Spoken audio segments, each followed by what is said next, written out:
Okay, there we go. Hello and welcome to Real Estate Conversations with Harsh. This is your host, Harsh, and today we have Pri, the managing partner for Lou Ventures. He has over 10 plus years of experience in asset management, strategic planning, and project management. He's an experienced investor and is an expert in the planning and implementation of infrastructure projects. He currently supports the Durham region and works for them. We'd like to welcome Pri to the show. Welcome, Pri. How have you been? Harsh, I'm doing extremely well. Thank you for having me here. Yeah, thank you for your time and for spending your time with us. Of course. Okay, so we'd like to start with your story, like uh, what brought you into real estate. I know you still work for the city of Durham region, and you're a project manager there and manage multi-million-dollar projects. So doing those projects, and you have been doing that for long. Now getting into real estate as a full-time investor, and now doing big deals like 133 beds in assisted living. So we'd like to know more about how you got into here, what made you get into real estate. Sure. Yeah. I think, in my journey, I've always, in a sense, been around real estate. Um, my parents, they're blue collar workers, but they've always told me, land will hold value as long as you can have some land, you'll be fine, right? And just it will continue to appreciate, and that's how you can grow wealth. They never really used that terminology. It was what they knew is like, buy some land. How they did that is my dad was able to buy our primary home and a secondary rental property in Scarborough. At the time, it seemed like a lot of risk, lots of debt to take on, but they were around $300,000 at the time, but it still seemed like a lot of debt to take on. But what my dad pushed me to do is manage those properties. Essentially, when we had moved out and I had another primary home. And so a lot of my experience came from managing 4 units, these bungalow homes in Scarborough, 4 units, and bringing in tenants and having to deal with repairs and the A to Z for all things property management. That eventually got me interested in being able or wanting to purchase my own property, but I was still in high school, so no money at the time. Shifted on to university, and really, the university just took up that time. And I should have been thinking about real estate then, and I didn't. But when I came out of university, we were making some money, and I thought, okay, here's how I can buy real estate. I got into pre-construction, few different projects, uh, JVs, well, but without JV agreements, learned a ton. I've sold everything off since then. I just shifted on to my primary residence, and I took a break for a while. And then since then, I connected with my business partner, Dusan, who also went to the University of Waterloo with me. And that was in early 2020, we'll say. And he tried to purchase, or he made an offer to purchase one of my dad's properties. And I was like, why, right? Like, why are you looking to buy a property? And why my parents? He's like, I'm just trying to um, save some money on the realtor fees. I'm like, okay, but are you interested in buying properties? He's like, yeah. And then we got to talking. We started learning about or hearing about the BER strategy at the time. And we're like, you know what? We think based on our general expertise, there's probably an opportunity for us to work together and start buying some properties. We actually did. We incorporated. I learned a lot of things about that sense, where what does structure mean with the shareholders agreement, things of that nature. But we started with single family homes, duplexes, smaller multifamilies. Since then, shifted over to commercial multifamily, which is 5 or 6 or more units.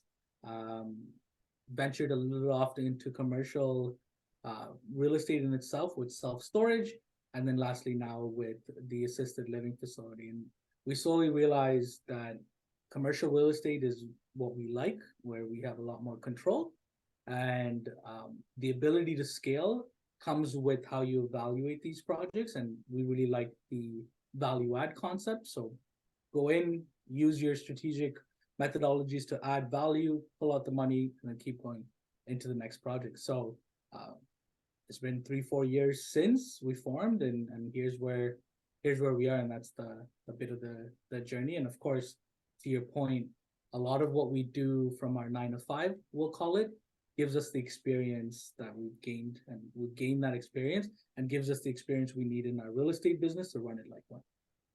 Pays the bill. And it pays the bill. So the nine to Yes, five keeps pays us the keeps bill. us running. Exactly. 9 to 5, 100% pays the bill. And our corporations is what we use to grow up. That's how I say it. Absolutely, absolutely. No, wonderful. Thank you for that. And thank you for the insight into. So we want to focus now on the assisted living facility, right? And you recently did your first one that was a really big one, 130 bed assisted living facility, right, in Windsor. So we'd like to talk more about, so talking like from a multifamily self-storage, all or flips and burrs, from a multi like 3 4 plex, and then going on to bigger buildings, but now moving into a completely different direction, which is assisted living, because it requires a lot of things. And I have no experience in managing that kind of property, but I know it requires doctors, nurses, and all those kind of things. So we'd like to know more. What shifted your, uh, like, what made you inclined towards that assisted living facility? Yeah, fair question. And it is a bit of a niche asset class, and not many folks are in it. And part of what intrigued us is we weren't looking for assisted living specifically. What we knew is we liked commercial assets because of commercial financing and the way it works and our ability to essentially scale at a larger level than residential. But with the market change, we purchased this facility where we got into an agreement in 22, mid 22, and we closed on it in January of 23. But around that time, if you can recall, the market was shifting. What we saw was, we were looking at multifamily residential, but cap rates weren't coming down. Interest rates were going up, but cap rates were not being or cap rates were not expanding at the same level. Cap rates either stayed still or sometimes were even being compressed because owners were still asking for what they wanted as the price. So we couldn't really make the numbers work. And so then we started thinking, I think where we have an opportunity to operate a business, have an opportunity to scale that business, meanwhile own the underlying real estate. So we always had something to fall back on, or at least something to assign a value to, versus just strictly the business. That's what we would do. So we looked at a few things. We're obviously networking all the time, and through a broker channel, this opportunity came up. We were looking at different retirement homes, and so like that, it piqued our interest. And then when this opportunity came up, we jumped right into it. We saw the value. We had a lot to learn. We definitely had a lot to learn, but we saw the opportunity. We saw the opportunity as well, and jumped right into it. And right now, I'd say we're enjoying it. Lots of problems to solve, but I think if you don't solve Yes. problems, you're not really an investor, right? So that's what we do. We like to solve problems. Yes. So coming on to that assisted living, like now, yes, you moved on there, but when you do due diligence, when you structure the deal, the financing and all those kind of aspects, right?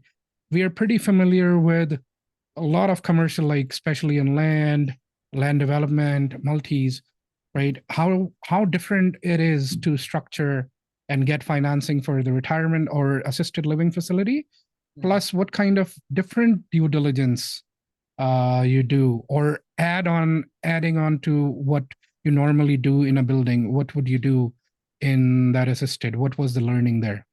Sure.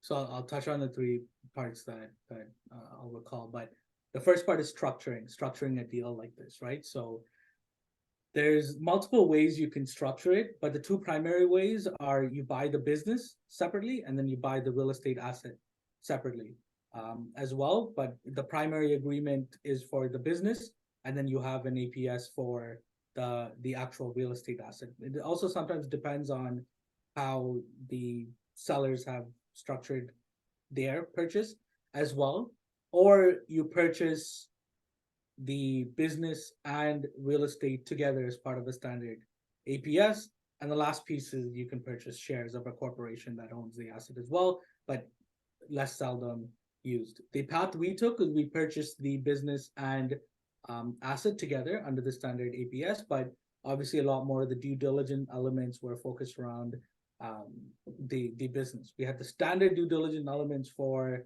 multifamily commercial buildings as we would typically look at it, but we had more due diligence that focused or centered around the business. So I can touch on like some high level due diligence elements. You know, facilities like this, they come with staff, right? So Yes. existing. And so now what you need to be able to do is look at existing staff agreements. Do they have a union in place, or is there a collective bargaining agreement?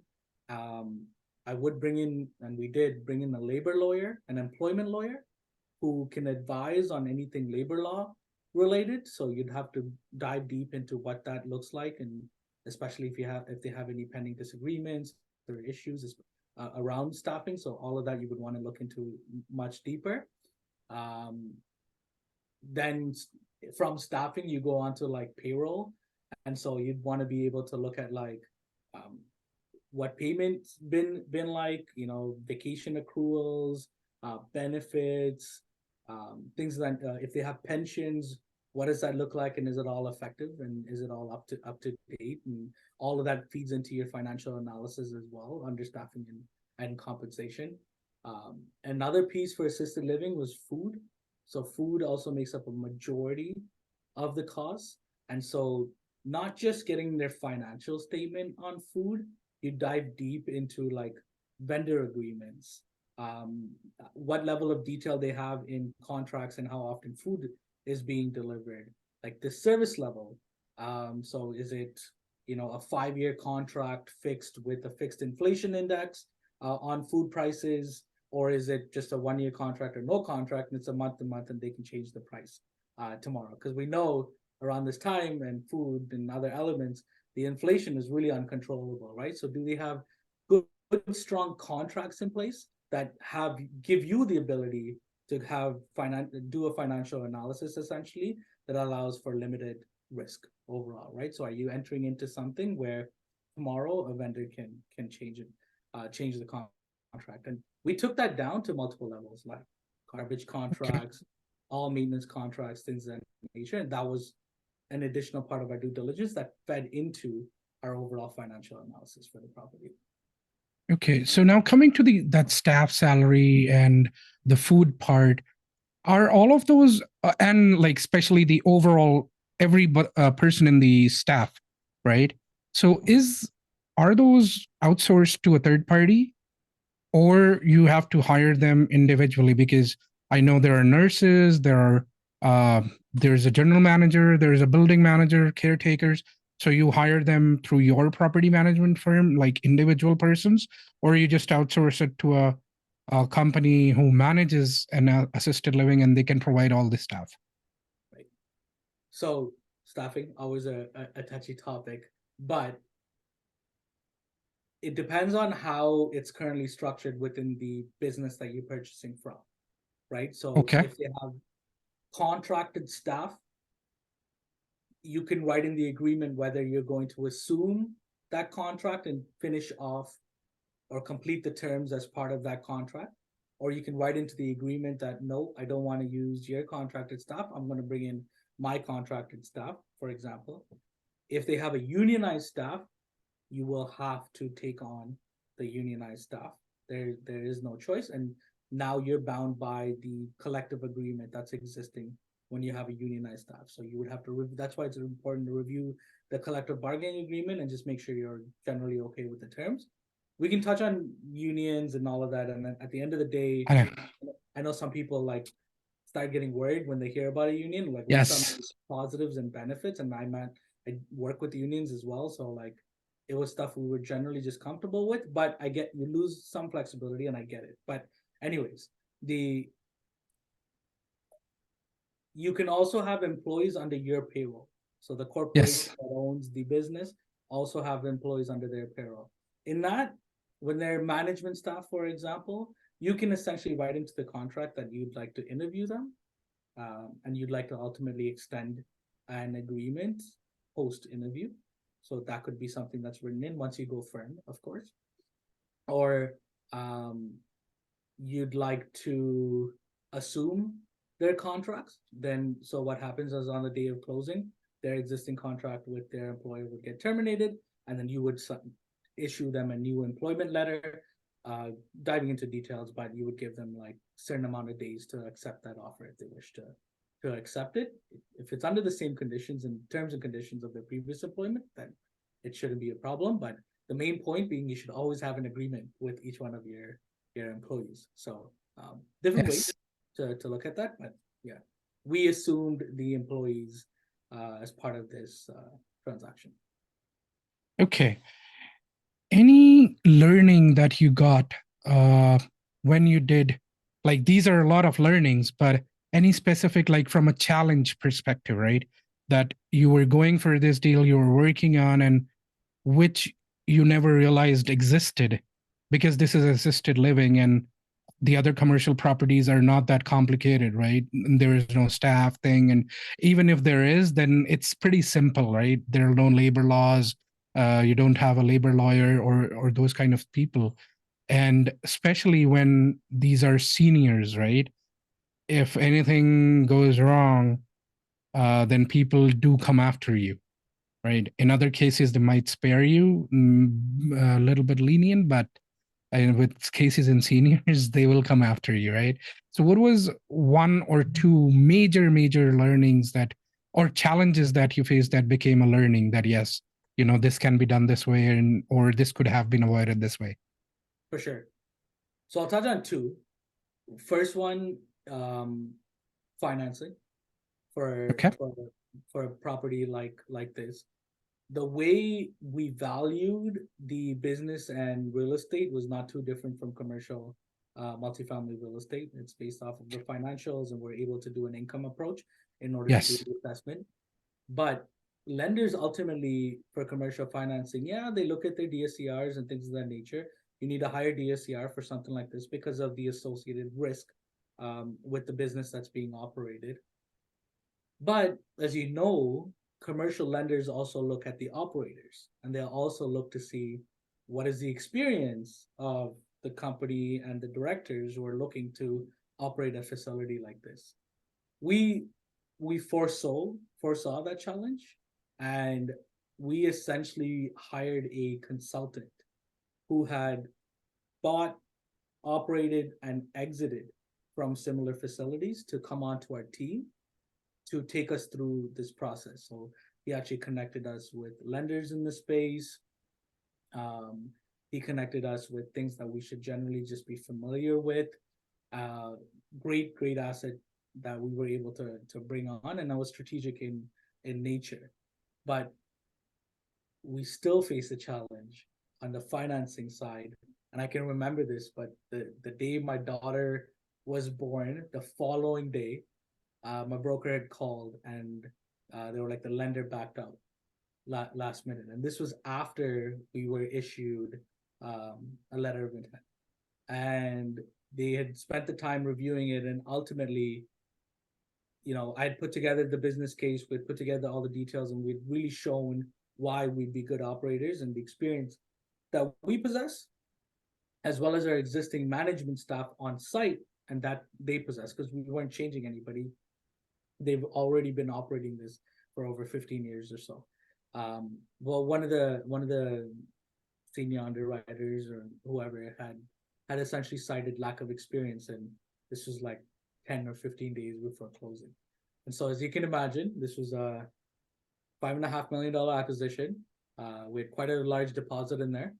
We were firm on the deal, and we were like, "What's going on at this point?" Right? So, one of our other mitigation strategies is we had another lender also issue us a term sheet at the time, which is a little bit more binding, but the other LOI had more favorable terms. Anyways, lessons learned. We were able to convince the seller to give us an extension. We got the secondary lender to push the deal through, and they ultimately were able to get this financed for us. And I think the challenge, one of the challenges and the key challenge there was the financing, but it's around like these assets, or when you're looking to get into them, it can seem really exciting and the numbers could work all in its way. But as a team, you should always make sure you're bringing in the right people around you. And like that can essentially be put forward as a strong business case and really limit any questions that a lender may have for you. So I would say that was the first one. If you're looking for two, there was a second one, and you mentioned like legal liability. So Yes. you know, knock on wood, we haven't faced anything to date, but those are things that we prepare for. So 100%, their liability considerations must always be taken into place when you're looking at something like this or looking to operate it. So our insurance is very strong. We have insurance across the board. We have WSIB. We have things of that nature. But then, we also look to have a lawyer on retainer when it comes to dealing with things from a liability perspective, right? So those are things could come up as a challenge, but we always look to mitigate in different forms. And so yeah, I think it just comes with the operations of the facility. And I think one of the key points I also want to make, and maybe just for viewers to understand, is the ultimately the net operating income or the financials of these type of assets can look much better than say other asset classes that you look at, but there's also a risk associated with it. So every time you look at returns, you should look at a risk adjusted return. Is the return that you're getting for this type of property or this venture worth the risk that you're taking? And if those numbers make sense, then it makes sense to shift into it. But anyways, those are my points on that. Good. Thank you. Thank you for that. So I wanted to a little bit touch on, since now you closed on it, you're managing it for a few months. Uh, in terms of pure management, do you find a difference? It's easier, it's difficult to manage an assisted living facility compared to a multi or a different commercial property? It's tough to say. It depends on how you're looking at it. I would say it's more work, for sure. It's more work. Yeah, Yes. it's definitely more work, but it depends on how you structure it. So we have 4 management staff individually responsible for other functional responsibilities, with one of the management staff being an executive director. So they report into the executive director. So there's a level of authority at the executive director level to essentially make decisions on a day-to-day basis. It's only when things get to a certain point, of course, like from one liability considerations, capital upgrades, negotiations with the union, things of that nature, those things come to us. And then there will be a joint discussion. When I say us, it's be me and my business partner. As managing partners, we're responsible for ultimately being involved in those discussions. So more and more, we look to structure ourselves almost as the board of directors, and the board of directors get an update of how the business is performing overall. But at this point, we're still involved in like reviewing financials, and so just getting a good idea of how things are operating. And as the business scales, we'll just step into another level and just bring in more people around us that can manage. But we're not involved in the day to day. So by no Okay. means are we involved in bringing residents in and having to do their intake assessment and things of that nature. We have good qualified staff that can do that work, and then we have supervisors who can manage them. So it's not our responsibility to even get Perfect. Perfect. So it seems to be a nice business in if you have the right staff and the right team on board. 100%, right? If you have staff turnover and we had to hire a new ED recently, it's on us. Like that, we will do, right? So our job is to be like the strategic advisors, and then we'll have the right people around us essentially to do the work. Absolutely. Okay. And now I want to touch about on the market side of things, right? Uh, Considering assisted living, the multifamily cap rates are shrinking, right? And they're shrinking to a level like it's almost the interest rates are double, especially in the GTA market, right? If you go near Toronto, the interest rates are double than what the cap rates are, which is really like shrinking like 50%, right? So how do you feel and see how the market for assisted living is considering what we are going through now, and how do you feel the future would be for these kind of asset classes? Right. So I can say assisted living usually has a cap rate between like 8 to 12%. That's been generally the history. And again, they have a higher cap rate related to the risk, right? So they earn a lot of income, but then the cap rate is typically because of some sort of risk associated with them. I haven't necessarily seen that cap rate defer too much, so it's generally been stable. And so these type of asset classes, it's just the need behind them. And so if you're in a city or a town where you know you should do your market assessment, if there is an influx of supply of say an assisted living facility, then essentially there'd be reduced demand.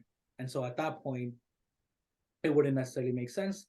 There'll be essentially a higher expansion on the cap rate to purchase that facility, or there'll be maybe some sort of conversion that happens. So, I think we've just multifamily residential, we've been very used to the fact that we just don't have enough homes, right? We absolutely don't have Yes. enough homes, and so cap rates will continue to compress. And these asset classes are good long-term assets.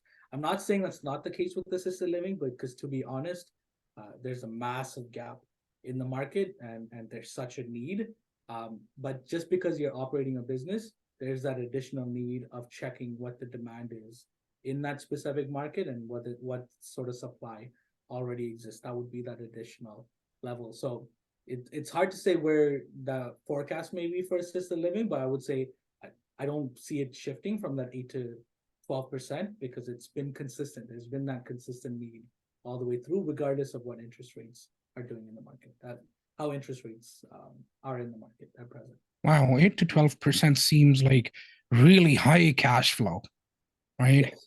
Really high. So seems like an enticing opportunity. What about appreciation for these asset class? Like multifamily is more of an appreciation business right now than the cash flow thing, right? So is assisted living more of a cash flow business than an okay? That's So exactly they right. don't appreciate much. Yeah, it's a cash flow business. They generally stay around the same in terms of their range Okay. in cap. I, you know, appreciation could very much occur. Again, it'll be a supply demand factor, and Mm.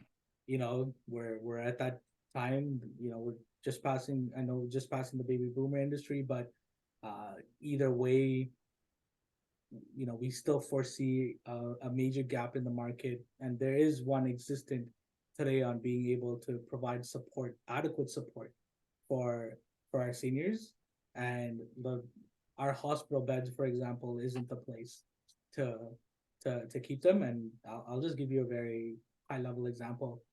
The eat to have a person on a hospital bed, it costs over $1,000 per day to house them on that, not house them, but to keep them on that hospital bed. But if you had shifted them over to say an assisted living, not independent retirement homes or some sort of home where if they had a need at the hospital, now they can shift away into a home, it costs between like $60 to $75 a day. So massive Wow. difference, massive difference.